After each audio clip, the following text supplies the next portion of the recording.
All right. Hi, everyone. Welcome back to Inspirational Storytime. I'm Ajay, and today we'll be reading Henry's Freedom Box, a true story from the Underground Railroad, written by Ellen Levine and painted by Kadir Nelson. I really love this book as I was reading it, and I think that you guys will really enjoy. It explores Henry's journey, escaping this box he's been placed in due to slavery, and his journey to exploring his dreams and finding a world where he can live like his dream. And I just wanted to share that with you guys, and I'm really excited for you guys to listen. So get ready. Sorry, I just want to jump back in there and say that the topics discussed are obviously a little more harder hitting than the topics discussed before, or some of the books I've read on this channel. So just wanted to put a disclaimer out there before I read this book, but I think everyone should enjoy it. Henry's Freedom Box, a true story from the Underground Railroad, by Ellen Levine, and pictures by Kadir Nelson.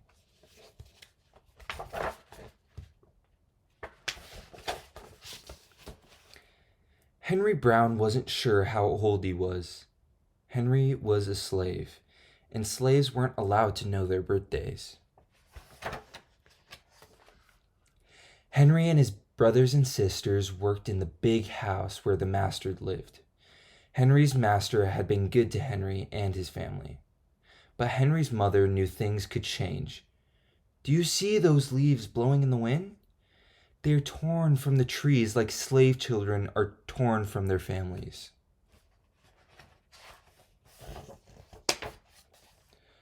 One morning, the master called for Henry and his mother.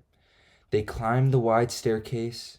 The master lay in bed with only his head above the kilt. He was very ill. He beckoned them to come closer. Some slaves were freed by their owners. Henry's heart beat fast. Maybe the master would set him free. But the master said, "You are a good worker, Henry. I'm giving you to my son. You must obey him and never tell a lie." Henry nodded, but he didn't say thank you. That would have been a lie. Later that day, Henry watched a bird soar high above the trees. "Free bird! Happy bird!" Henry thought. Henry said goodbye to his family. He looked across the field. The leaves swirled in the wind. Henry worked in his new master's factory. He was good at his job. "Do not tear that tobacco leaf," the boss yelled at the new boy. He poked the boy with a stick. If you made a mistake, the boss would beat you. Henry was lonely. One day he met Nancy, who was shopping for her mistress. They walked and talked and agreed to meet again. Henry felt like singing, but slaves didn't dare sing in the streets. Instead, he hummed all the way home. Months later, Henry asked Nancy to be his wife. When both their masters agreed, Henry and Nancy were married. Soon there was a little baby, then another and another. Henry knew they were very lucky. They lived together even though they had different masters. But Nancy was worried. Her master had lost a great deal of money. "I'm afraid he will sell our children," she said. Henry sat very still. Henry worked hard all morning. He tried to forget what Nancy had said. His friend James came into the factory. He whispered to Henry, "Your wife and children were just sold at the slave market." "No!" cried Henry. Henry couldn't move. He couldn't think. He couldn't work. "Twist that tobacco!" The boss poked Henry. Henry twisted tobacco leaves. His heart twisted in his chest. At lunchtime, Henry rushed to the center of town. A large group of slaves was tied together. The owner shouted at them. Henry looked for his family. "Father! Father!" Henry watched his children disappear down the road. Where was Nancy? He saw her at the same moment she saw him. When he wiped away his tears, Nancy, too, was gone. Henry no longer sang. He couldn't hum. He went to work, and at night he ate supper and went to bed. Henry tried to think of happy times, but all he could see were the carts carrying away everyone he loved. Henry knew he would never see his family again. Many weeks passed. One morning, Henry heard singing. A little bird flew out of a tree into the open sky, and Henry thought about being free. But how? As he lifted a crate, he knew the answer. He asked James and Dr. Smith to help him. Dr. Smith was a white man who thought slavery was wrong. They met early the next day at an empty warehouse. Henry arrived with the box. "I will mail myself to a place where there are no slaves," he said. James stared at the box, then at Henry. "What if you cough and someone hears you?" "I will cover my mouth and hope," Henry said.